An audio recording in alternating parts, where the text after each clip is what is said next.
আসসালামু আলাইকুম। আশা করছি সবাই ভালো আছেন। আজকে আমি আলোচনা করব অনার্স তৃতীয় বর্ষের ফোকলোর তত্ত্ব ও বাংলা লোকসাহিত্য গ্রন্থের অন্তর্ভুক্ত দক্ষিণারঞ্জন মিত্র মজুমদার সংকলিত ঠাকুমার ঝুলি হতে একটি গল্প ঘুমন্তপুরী। এটি দ্বিতীয় গল্প। এটি একটি নেহায়েত রাজপুত্রের গল্প। ঘুমন্তপুরীর মধ্যে এক দৈত্য রূপার কাঠি ছোঁয়ানোর মাধ্যমে রাজা রানী রাজকন্যা মন্ত্রী সকলকে ঘুমে আচ্ছন্ন করে রেখে মূর্তি বানিয়ে রেখেছিল। অন্য দেশের এক রাজপুত্র দেশ ভ্রমণে বের হয়ে সেই রাজপুরীর মধ্যে গিয়ে দেখেন জনমানব শূন্য, কোনো সারা শব্দ নেই, পুরী নিভাজ, নিঝুম, পাতাটি পড়ে না, কুটাটুকুও নড়ে না। আরও ভেতরে প্রবেশ করে দেখল বিশাল আঙিনায় হাতি, ঘোড়া, সেপাই, লস্কর, দুয়ারি, পাহারা, সৈন্য, সামন্ত সব সারি সারি মূর্তির মতো দাঁড়িয়ে রয়েছে। আরও ভেতরে রাজদরবার, কিন্তু রাজসিংহাসনে রাজা পাথর মূর্তি, মন্ত্রীর আসনে মন্ত্রী ও পাথর মূর্তি, পাত্র, মিত্র, ভাট, বন্দি, সিপাই, লস্কর, যে যেখানে সে সেখানেই পাথর মূর্তি। আরেক কুঠিরিতে যেতে না যেতেই ফুলের গন্ধে রাজপুত্র বিভোর হয়ে উঠলেন।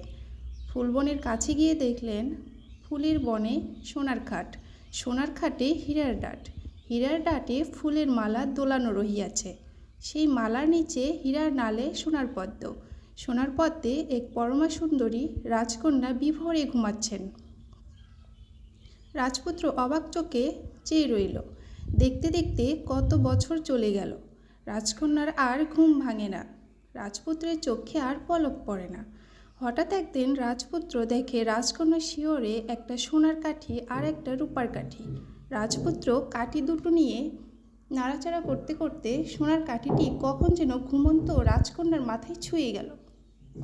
সঙ্গে সঙ্গে রাজকন্যা সহ রাজপরীর সকলে জীবিত হয়ে উঠল। রাজা খুশি হয়ে রাজকন্যাকে রাজপুত্রের সঙ্গে বিয়ে দিল। রাজপুত্র যেহেতু বহু বছর ধরে তার পিতা মাতা এবং পরিবারকে ছেড়ে এসেছে, সেজন্য রাজপুত্র শোকে রাজা অন্ধ ও রানী প্রচণ্ড অসুস্থ হয়ে পড়েছিল। উপর হিসেবে রাজকন্যা আর রাজত্ব লাভ করলেও নববধূ সহ রাজপুত্র তার নিজ রাজ্যে গিয়ে বাবার চোখে সোনার কাঠি ছোঁয়ালে রাজার অন্ধত্ব ভালো হয় এবং পুত্রবধূ সহ রাজপুত্রকে কাছে পেয়ে রানীও সুস্থ হয়ে ওঠে। রূপকথাধর্মী কাল্পনিক গল্প গাথার মাধ্যমে আসলে এখানে পারিবারিক বা সাংসারিক সুখময় যাবিত জীবনের আকাঙ্ক্ষার কথাই ব্যক্ত হয়েছে। ধন্যবাদ সবাইকে।